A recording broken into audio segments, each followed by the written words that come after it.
Nos encontramos estudiando consecutivamente y expositivamente este precioso Evangelio de Lucas, capítulo 9, versículos 37 al 45. Primero vamos a leer nuestro texto con cuidado, luego lo vamos a explicar con mayor cuidado aún, y luego lo vamos a aplicar a nuestras vidas. Lucas 9, del 37 al 45.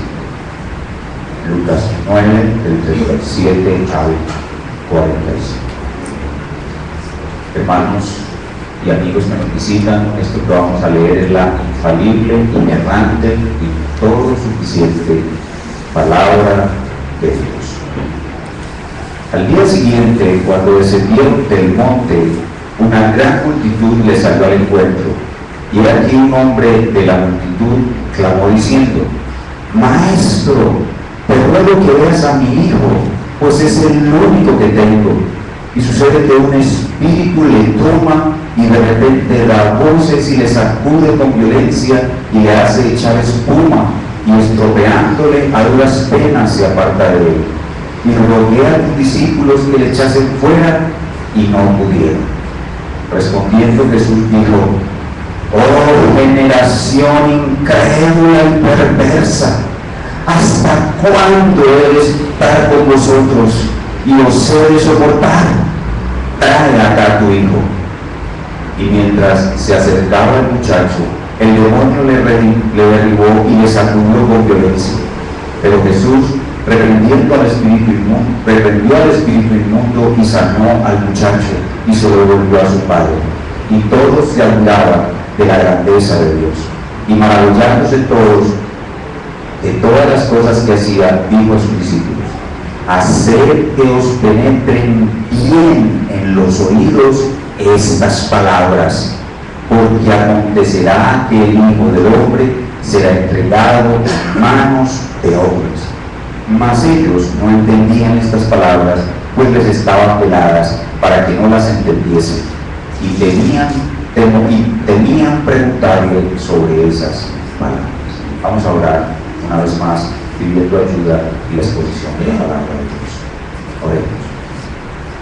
Espíritu Santo del Dios Trino, nos has traído hasta este día para adorar a nuestro Dios, pero también para ser transformados por la palabra que tú mismo inspiraste y que ahora está delante de nosotros. Reconocemos nuestra incapacidad y la necesidad particular que tenemos hoy de esta palabra, debido a que en nosotros sobreabunda este pecado. Te rogamos que nos asistas con tu gracia y nos transformes, en el nombre del Señor Jesucristo. Amén. La palabra de Dios es muy agradable cuando uno en ella está contemplando la hermosura de Cristo, como en el pasaje que estudiamos la semana pasada, el pasaje de la transfiguración. Qué hermoso pasaje, cuánto nos deleitamos la semana pasada viendo la gloria de Cristo. Cuando uno está estudiando la Biblia y lo que predomina es la hermosura de Cristo, la palabra de Dios es muy agradable. Pero también la palabra de Dios es dura y dolorosa cuando ella se concentra en describir a los hombres afectados por el pecado y todos los males que el pecado les causa. Cristo, la verdad, es precioso y deleitoso en gran manera, pero nosotros somos incrédulos y perversos. Y en la Escritura vemos una alternancia entre la hermosura de Cristo y nuestra fealdad, entre su pureza y nuestra perversión. Y esa alternancia en la Escritura entre lo hermoso y perverso es necesaria para que todo pecador pueda conocerse a sí mismo correctamente y anhelar con más fuerzas a Cristo al ver su horrible condición. A muchas personas no les gusta el púlpito de las iglesias reformadas. Dice que porque nosotros le damos muy duro al hombre y dejamos al hombre como una porquería. Pero en realidad no somos una línea de cristianos, sino la palabra de Dios, la que dice claramente que el hombre es perverso, y que lo único que tiene es incredulidad, depravación, impotencia e incapacidad. En ese orden de ideas aparece nuestro pasaje. Dejamos atrás la hermosura de Cristo en el monte de la transfiguración y pasamos a una sección en Lucas completamente nueva. Ya no vamos a ver la gloria de Cristo, sino en medio de la gloria de Cristo, la horripilancia de nuestros pecados. Vamos a entrar a una sección en Lucas donde se van a describir varios de nuestros pecados consecutivamente. Esta sección que comenzamos hoy va a ser dolorosa. No nos va a gustar ni a nosotros ni a los amigos que nos visitan. Pero si el Espíritu Santo quiere, al terminarla, nos veremos realmente como somos y veremos con más necesidad la hermosura de Cristo y clamaremos mucho más a Él, diciéndole: Señor Jesucristo, te necesitamos desesperadamente. En el pasaje anterior veíamos cómo el Señor Jesucristo había tenido muchas dificultades para que sus discípulos entendieran que Él tenía que ir a una cruz y morir en manos de hombres pecadores. Cristo tuvo muchas dificultades para hacer que ellos entendieran esto, y como el monte de la transfiguración le estaba ayudando a vencer esas dificultades, Cristo tuvo mucha dificultad para que sus discípulos entendieran el plan de Dios. Hoy vamos a ver la causa de esa dificultad, y la causa es la incredulidad. El primer pecado que aparece en esta sección y que va a ser expuesto delante de nosotros para vergüenza nuestra y por supuesto para nuestra transformación será nuestra incredulidad. El tema de nuestro texto en el día de hoy es la incredulidad y algunas de sus consecuencias. El tema de nuestro texto hoy es la incredulidad y algunas de sus consecuencias.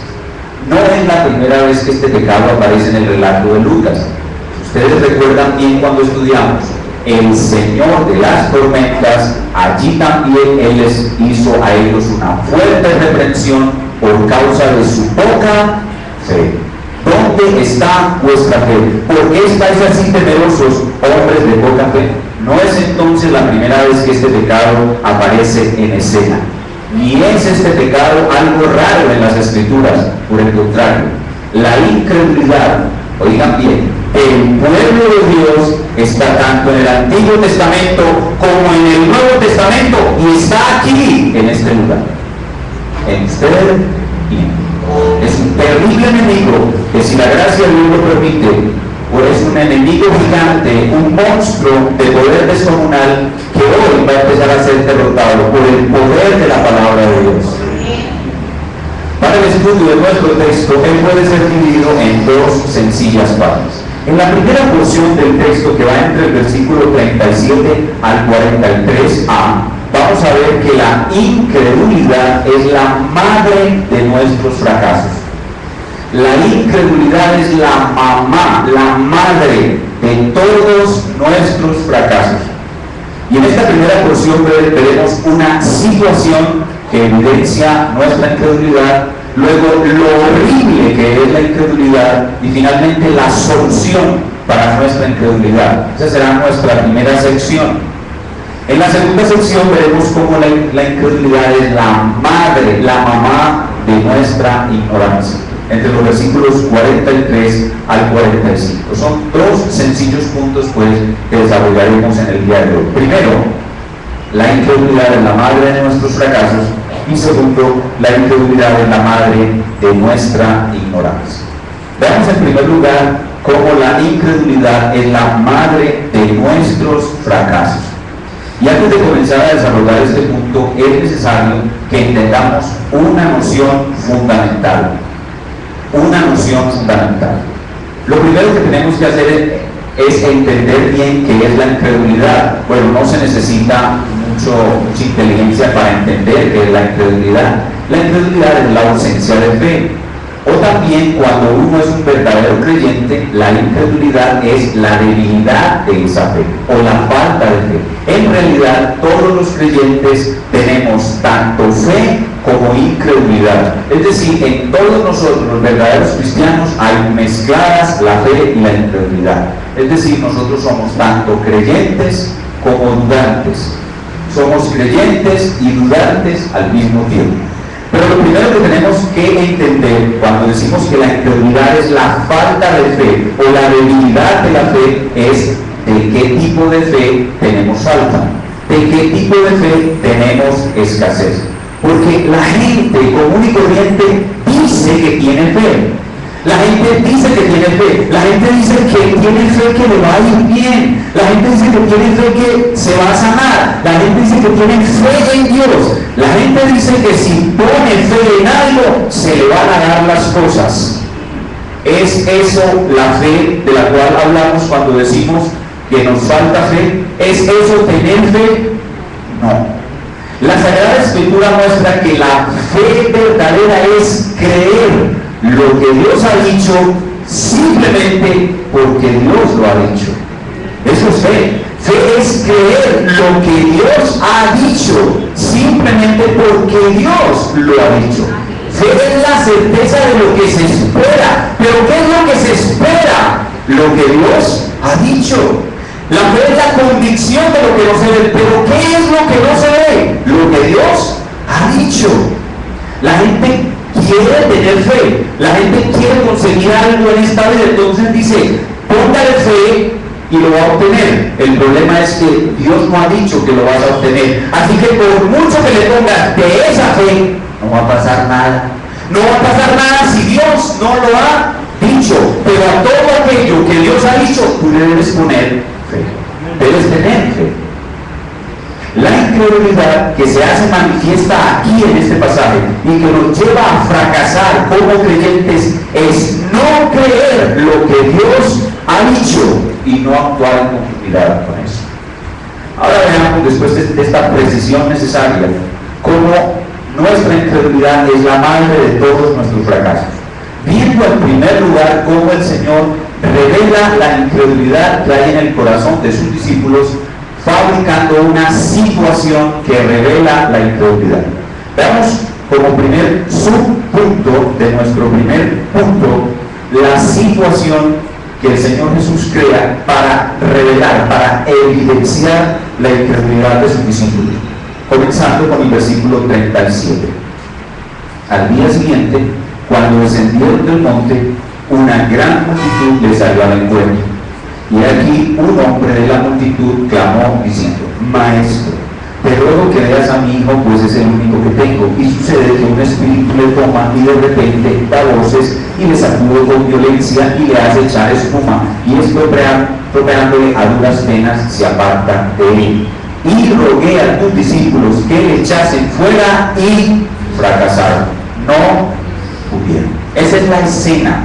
La escena que revela la incredulidad de los discípulos del Señor Jesús. La escena en realidad es sencilla y es una escena cotidiana para cuando hemos estado leyendo el Evangelio de Lucas, nos damos cuenta de que en Lucas ya se han presentado escenas de posesión demoníaca como esta. O sea que la escena es familiar. Se trata de una posesión demoníaca de un niño pequeño, una posesión muy severa y muy prolongada. Este niño y esta familia llevaban sufriendo esto durante mucho tiempo. Y aquí vemos un gran contraste, y es que en el domingo anterior, en el pasaje anterior, estábamos en la visualización de la hermosura de la verdad de Cristo en la altura del monte, y ahora nos vemos obligados abruptamente a bajar al valle para ver la horripilancia del pecado y los grandes males que Satanás hace al ser humano. Es un gran contraste de la hermosura a la horripilancia, pero esa es la realidad que tenemos que enfrentar. Entonces, la escena es esa posesión demoníaca, muy severa. Para los discípulos esto era familiar, ellos estaban acostumbrados a batallar con los demonios. ¿Recuerdan cuando Él los envió a la misión apóstol 1, que les dio poder y autoridad sobre todos los demonios? Pero este demonio que Cristo trae a escena era más poderoso que los demonios anteriores que ellos habían enfrentado y requería que ellos tuvieran una mayor fe. Requería que ellos tomaran lo que Cristo había dicho y orando y procesando en sus mentes la palabra de Cristo, requería que ellos llevaran un proceso de desarrollo y crecimiento en su fe, para que cuando tuvieran que enfrentar a estos demonios más poderosos, debido a que ellos ya tenían autoridad sobre todo de los demonios, tuvieran fe y pudieran arrojarlos sin problemas. Pero esta situación se presenta debido a que el proceso de maduración de la fe de estos discípulos no estaba corriendo adecuadamente, tal vez como está sucediendo en usted y en mí en el día de hoy. Que tenemos grandes promesas de Dios, tenemos grandes cosas que Dios ha dicho, pero descuidamos esas verdades, no oramos y no actuamos con fe, y por tanto nuestra fe va menguando en vez de ir creciendo, y cuando enfrentamos un demonio grande o una situación difícil nos vemos sin fe. Esta situación es creada por el Señor Jesucristo para desnudar la falencia en el crecimiento y maduración de la fe de los discípulos. Veamos Lucas capítulo 9, versículo 1, para recordar lo que el Señor había dicho, y luego veremos cómo ellos en este momento no creían en lo que el Señor había dicho. Lucas 9, 1 dice: habiendo reunido a sus discípulos, les dio poder y autoridad solamente sobre los demonios más débiles que ellos pudieran encontrarse en el camino, y a los demonios fuertes esperó después de un tiempo para darle autoridad sobre ellos. ¿Dice eso la Escritura? No.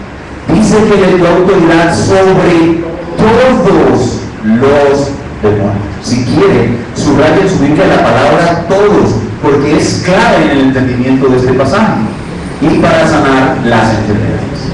Cuando Jesús dice: yo les doy autoridad sobre todos los demonios, ellos deben creer esa palabra y deben continuar orando y desarrollando su fe, para que cuando se encuentren todo tipo de demonios para expulsar, su fe no falte. Pero cuando llegan a este evento, ellos habían descuidado por completo el proceso de desarrollo y crecimiento de su fe, y ahora su fe estaba raquítica, incapaz de echar a un demonio poderoso, a pesar de que tenían autoridad para hacerlo. Vean conmigo Mateo capítulo 17, versículos 19 y 20.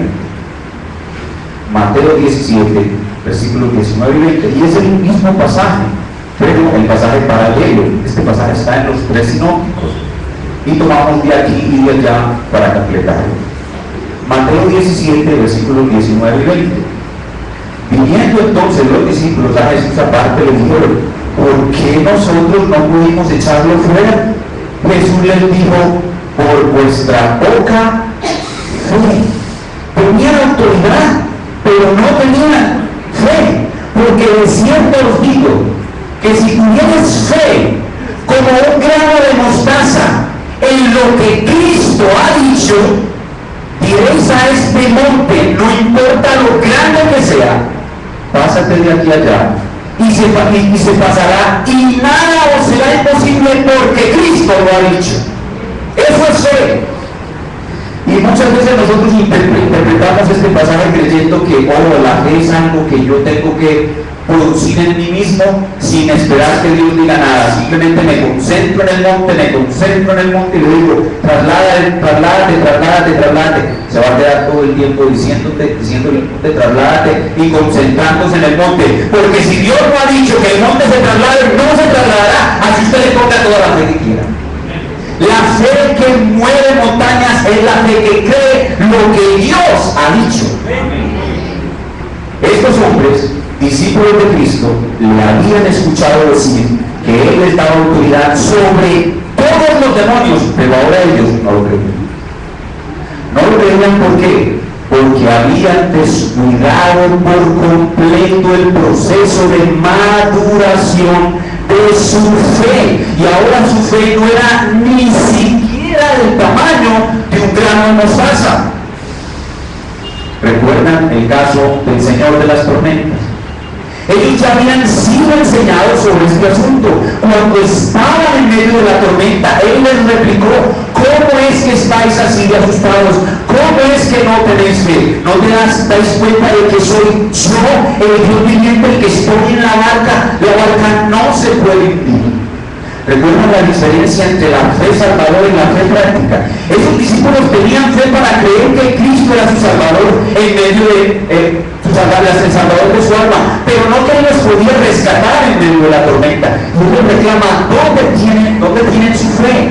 Activen su fe. Su fe tiene que crecer y fortalecerse, pero ellos habían descuidado por completo lo que incluso ya había sido una enseñanza repetida para ellos.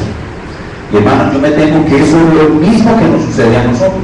Nosotros no prestamos atención a las verdades de Dios que tenemos en nuestro corazón, las descuidamos, y por eso cuando vienen los demonios poderosos o las montañas muy grandes, no tenemos fe para enfrentarlas.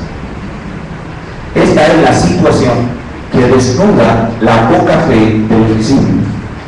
Pero ahora veamos, como segundo subpunto de nuestro primer punto, cómo afecta al Señor Jesús el hecho de ver que sus discípulos están retrasados en su proceso de maduración espiritual.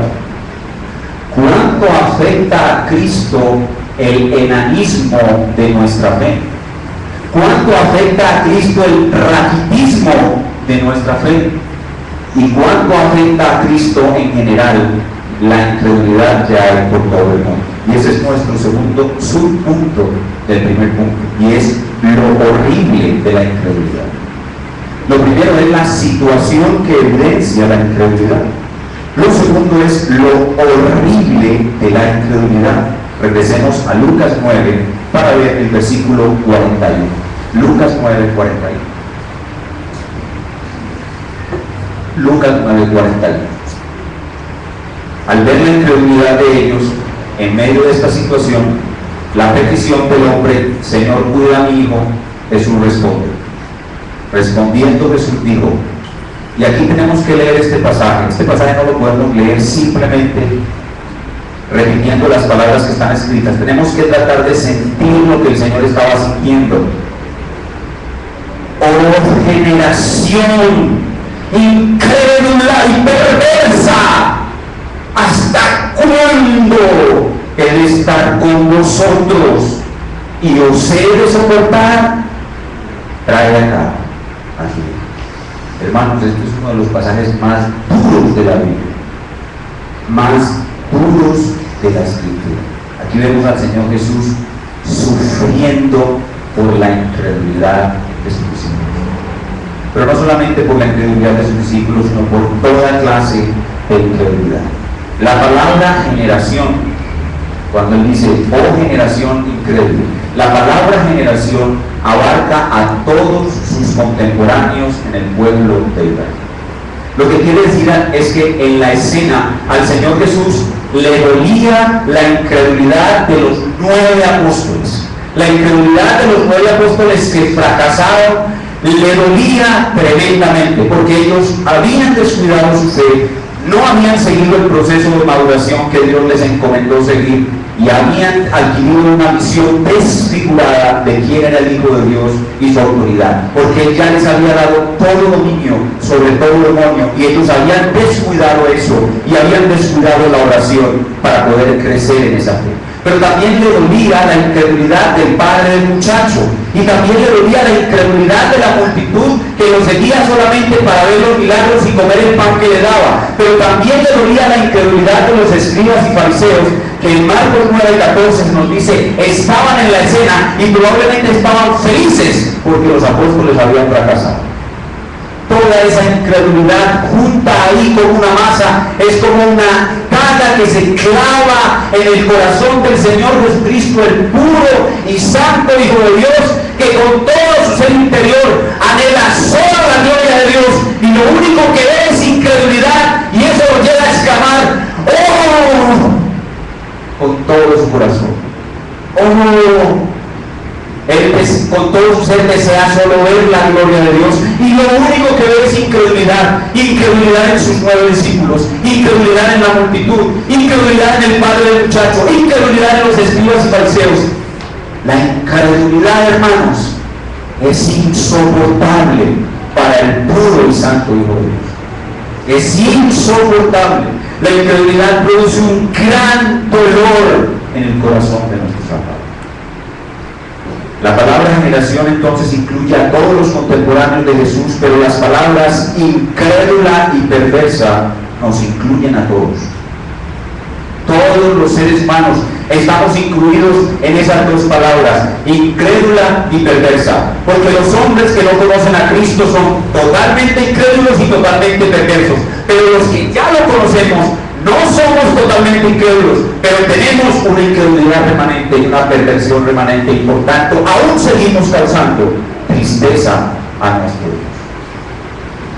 Además de ofender al Señor grandemente, nuestra incredulidad y la incredulidad que hay sobre toda la faz de la tierra, la incredulidad es la madre de todos nuestros fracasos. Todos los fracasos que tenemos en esta vida como creyentes son por causa de nuestra incredulidad. Y al ver este pasaje y al Señor sufriendo de esta manera por la incredulidad, en ese momento es necesario que pensemos cuántas veces nosotros, no pensemos en los 9 apóstoles, no pensemos en el padre del muchacho, ahora pensemos en nosotros.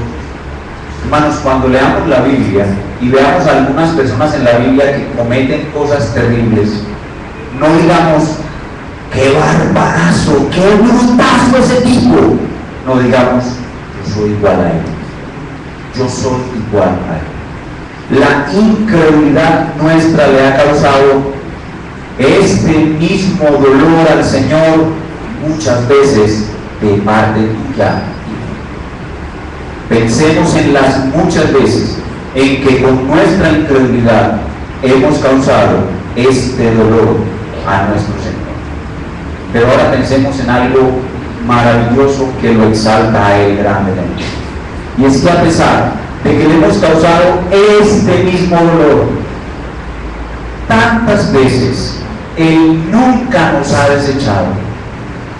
No desechó a los 9 discípulos, nunca. Los guardó hasta el fin, los amó hasta el fin, a pesar del dolor tan terrible que le producía. Los amó hasta el fin. ¿Y saben por qué? Porque Jesús es Jehová. En Isaías capítulo 46 versículo 4 dice de Jehová: y hasta la vejez yo mismo, y hasta las canas os soportaré yo. Yo llevaré, yo soportaré, yo guardaré. Hermanos, aquí hay una excelente noticia. Dios nos va a soportar hasta el final. No importa cuántas veces le causemos este dolor, hay una gran noticia. Él lo va a soportar. Pero lo que ahora queremos es no causárselo más, porque Él es tan bueno, tan amoroso, ha hecho tanto por nosotros y lo hace todos los días. Y por eso con nuestra alma, Señor, no queremos causarte más dolor por nuestra incredulidad. Enséñanos hoy a vencer este terrible enemigo, que no sea más para nosotros una causa de dolor para ti. Y eso nos lleva a clamar por lo que está en la tercera parte de nuestro primer libro. Ya vimos la situación que evidencia la incredulidad.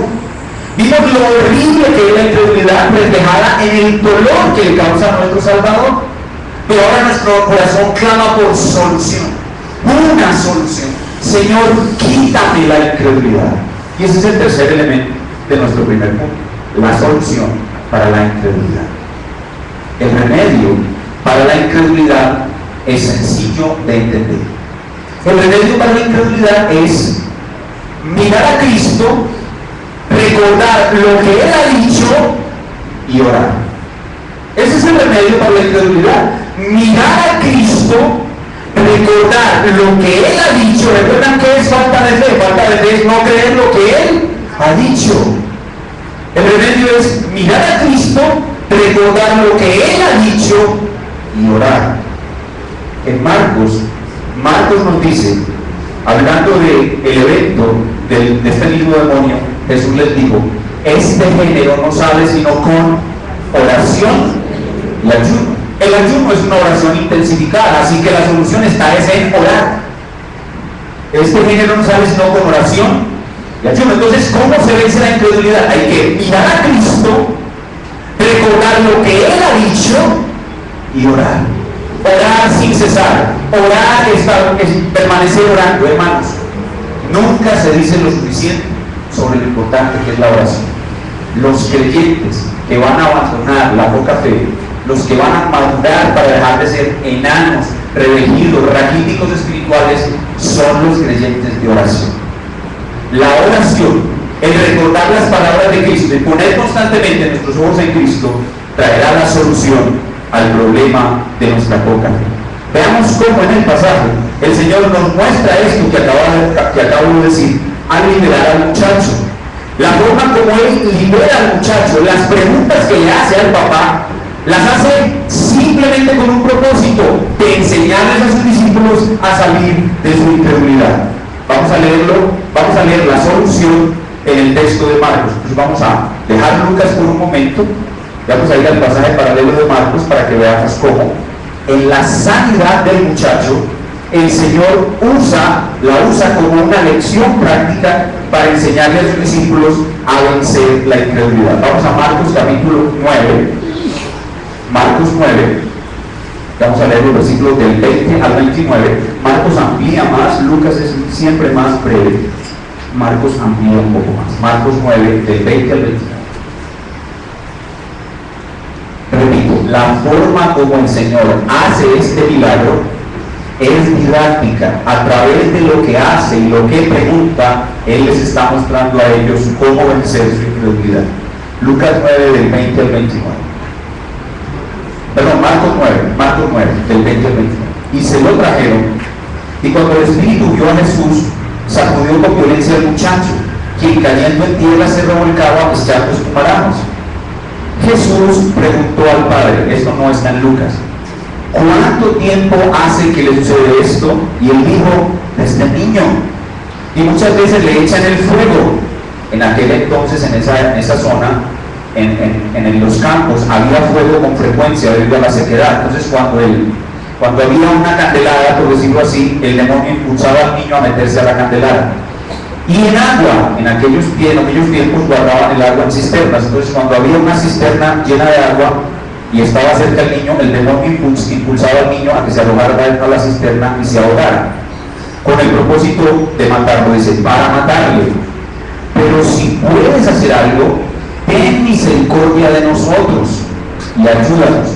Noten que la fe de este hombre era muy débil, pero tenía fe. Y ayúdanos. Jesús le dijo, si puedes creer, al que cree, todo le es posible. Y aquí quiero agregar, si puedes creer lo que Dios ha dicho, al que cree lo que Dios ha dicho, todo le es posible. Le es posible hacer todo lo que Dios haya dicho. Esa es la enseñanza que está detrás de esto para los apóstoles.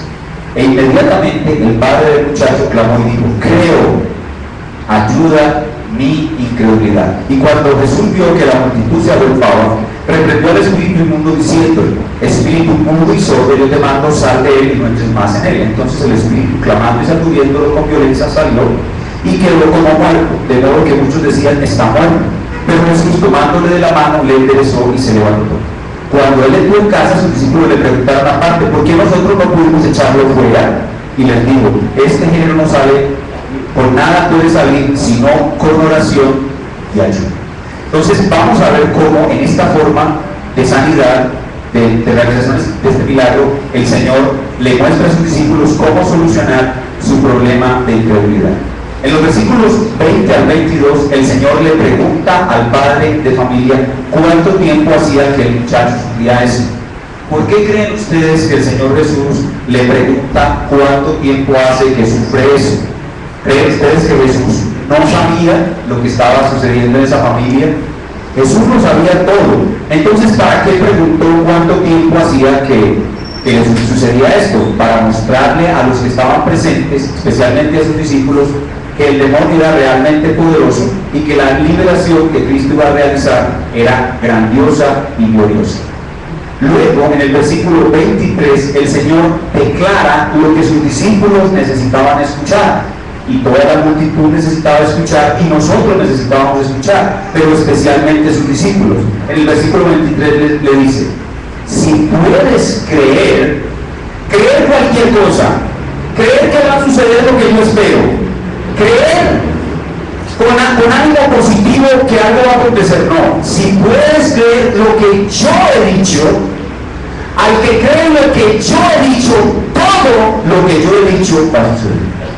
Entonces él le dice a él, pero indirectamente les está hablando a ellos: si puedes creer que tienes autoridad sobre todos los demonios, al que cree, todos los demonios podrán ser expulsados. Ve la forma como él les enseña a ellos, y de esa manera les está enseñando cómo vencer su fe, su incredulidad, su poca fe. ¿Cómo vencerla? Lo primero que tienen que hacer es reconocer su incredulidad, como más adelante este hombre va a decir: yo creo, ayuda a mi incredulidad. Y luego de reconocerla, mirar a Cristo, y mirando a Cristo, recordar lo que Cristo ha dicho. Y si con eso añades que eres un hombre de oración, entonces todo lo que Cristo ha dicho podrás hacerlo. Entonces, en la siguiente declaración, al que cree todo le es posible, él está hablando a sus discípulos y les está diciendo realmente lo que leíamos ahora en Mateo 17. El que tiene fe como un grano de mostaza en lo que Dios ha dicho, podrá hacer cualquier cosa que Dios haya dicho. Y Cristo había dicho que ellos tenían autoridad sobre todos los demonios, pero ellos habían dejado de creerlo y mantenían ahora, en vez de una fe robusta, una poca fe. Pero para mostrarles aún más su condición, la condición de poca fe de ellos, el Señor usa al padre del muchacho. Miren, la presencia del padre del muchacho y la condición del padre del muchacho es igual a la de ¿quién? A la de los 9 discípulos que no pudieron echar fuera el demonio. Entonces, ¿para qué lo pone ahí el Señor Jesús? Para mostrarles a ellos cómo son ellos y lo que tienen que hacer. Entonces, en el versículo 24, el padre del muchacho responde, dice: inmediatamente el padre del muchacho clamó y dijo: creo, ayuda a mi incredulidad. Eso era lo que tenían que hacer ellos. Ellos debían reconocer que en ellos hay fe, pero a la vez hay incredulidad, y enseguida mirar a Cristo y decirle: ayuda mi incredulidad. Recordar lo que Cristo había dicho sobre que ellos tienen autoridad sobre todos los demonios, y con oración abundante, porque este género no sale sino con oración y ayuno, ellos podrían echar cualquier demonio, crecer en la fe, madurar en la fe y no causar nunca más ese dolor terrible que la incredulidad causa en el corazón. Esto es lo que tiene que ver con nuestro primer punto. Ya hemos visto aquí cómo la incredulidad es la madre de todos nuestros fracasos.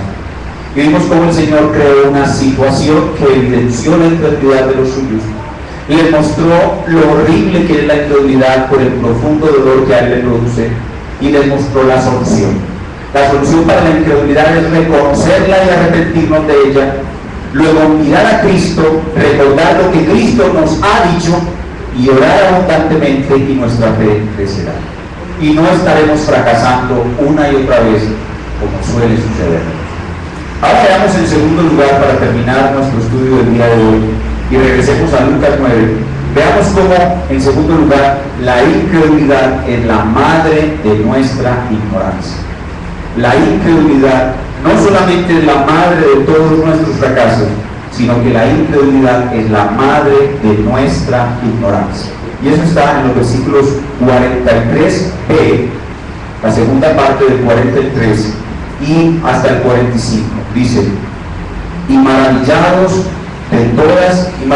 todos de todas las cosas que hacían, dijo a sus discípulos: haced que os penetren bien en los oídos estas palabras. Ustedes pueden ver ahí la dificultad de un maestro que no es capaz de hacer aún que sus discípulos entiendan. Dice: hagan que les penetren bien.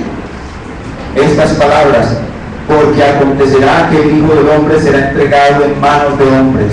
Pero ahora viene otra vez en escena nuestra terrible enemiga, la incredulidad. Mas ellos no entendían estas palabras. ¿Por qué? Estaban veladas para que no las entendiesen debido a su incredulidad, y temían preguntarle sobre esas palabras. Entonces vemos aquí una vez más como la incredulidad no solamente es un obstáculo para cumplir las obras del reino de Dios, sino que es un obstáculo para aprender, para entender la palabra de Dios. La incredulidad es descrita con frecuencia en la Escritura como dureza de corazón. Cuando la Biblia dice que nuestros corazones están duros, es porque están llenos de incredulidad.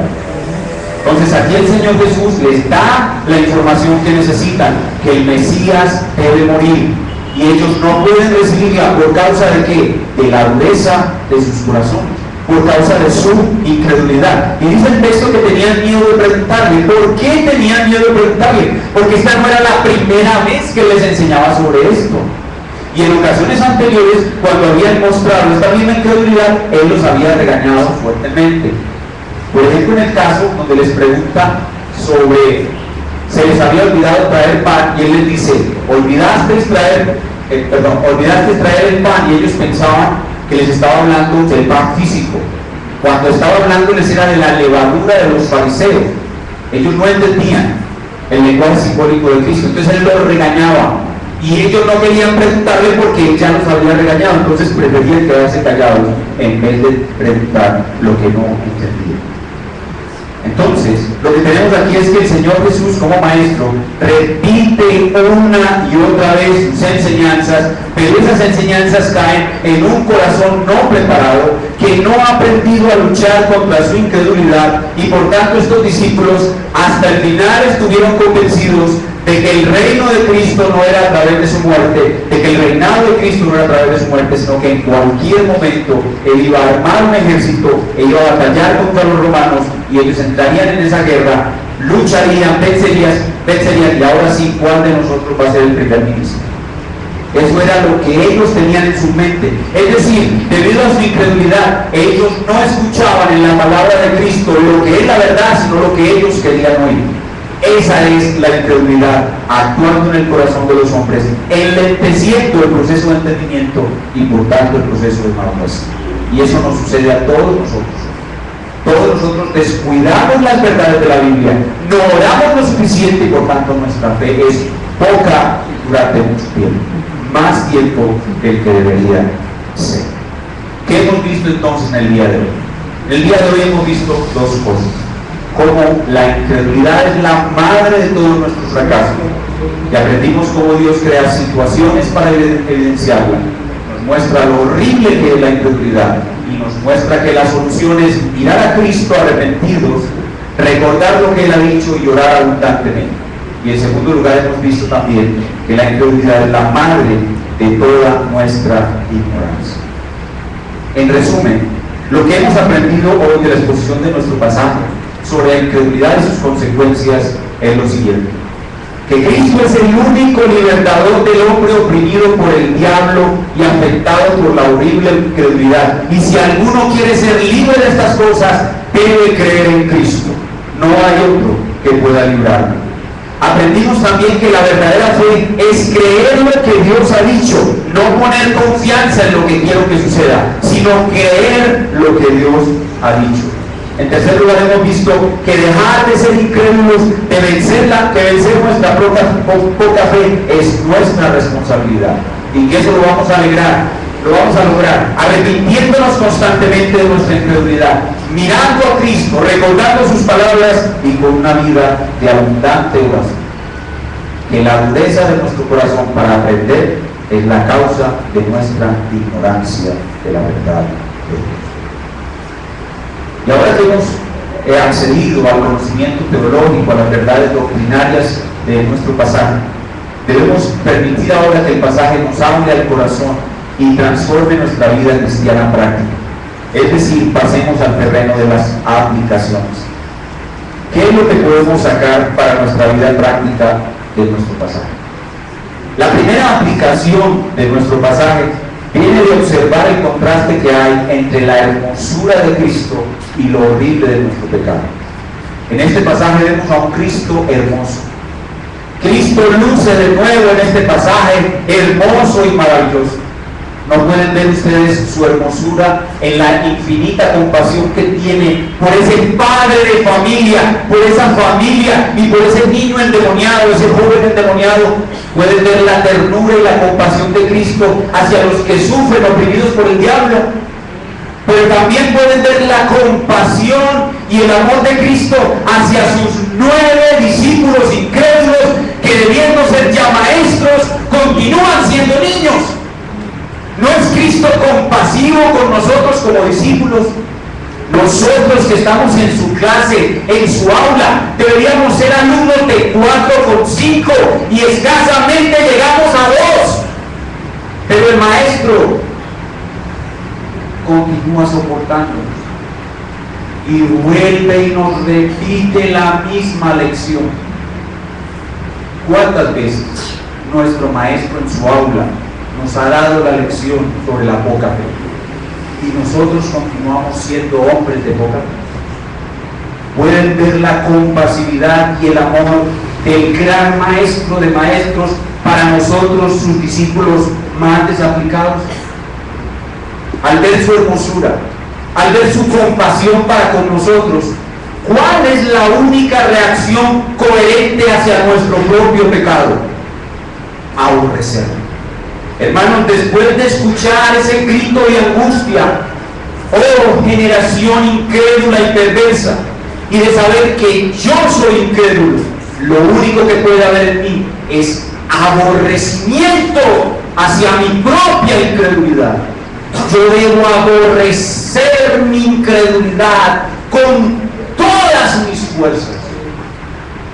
Debo aborrecerme por ser incrédulo y causar tal dolor a mis almas. Pero no debo aborrecerme hasta el punto de autodestruirme, porque tengo que mirar la cruz, y en la cruz Él ha perdonado toda mi incredulidad. Y tengo que recordar otra vez Isaías 46:4, que dice que Él estará soportándome hasta que yo me muera. Pero no quiero abusar de su capacidad de soportar, sino que quiero aborrecer mi incredulidad hasta derrotarla, y quiero que cuando me muera en mi epitafio no tengan que poner: aquí yace un hombre de poca fe. No, ustedes y yo tenemos que ser ambiciosos. La mayoría de la cristiandad estamos en poca fe. Tenemos que ser ambiciosos y, aborreciendo nuestra incredulidad, clamar en oración: Señor, ayuda mi incredulidad.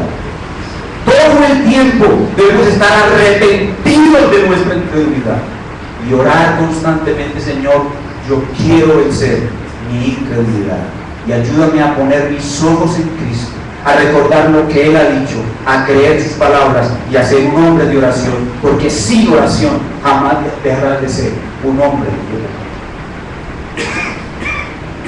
Entonces, la primera aplicación de nuestro pasaje tiene que ver con nuestra batalla, con nuestra lucha por vencer la incredulidad. Debe ser más fuerte tu aborrecimiento contra tu propia incredulidad. Debe ser más firme tu intención de ser un hombre de oración. Debe ser más firme tu intención de recordar permanentemente la palabra de Dios, para que puedas llegar a ser un hombre no de poca fe, sino de mucha fe. Pero hay una segunda aplicación derivada de este pasaje, muy práctica para nosotros los creyentes, y es que nosotros todo el tiempo en esta vida nos estamos topando con personas de las cuales nosotros como Cristo podríamos decir con angustia: oh, pero ¿hasta cuándo te tendré que soportar? Algunas personas quizás tengan que decir eso de su esposo o su esposa.